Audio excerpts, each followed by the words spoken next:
Hey guys, so for today's vlog, so kanonood ko ng Cassandra sa Netflix. Ito yung nangyari sa akin. So panoorin ninyo guys. So habang natutulog ako guys, so ayan, may gumising sa akin, may kumakanta ng good morning.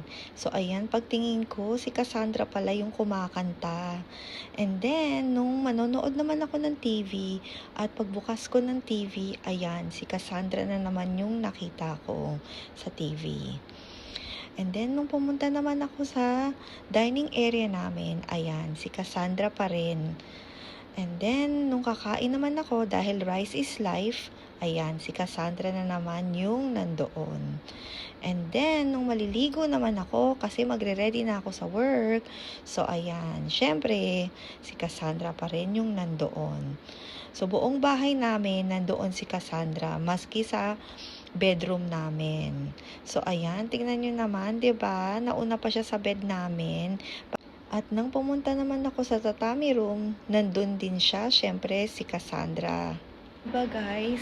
So kayo, na mahilig manood ng Cassandra or napanood nyo na yung Cassandra, anong experience ninyo? Comment down below guys, aantayin ko. Thank you guys for watching. Bye bye!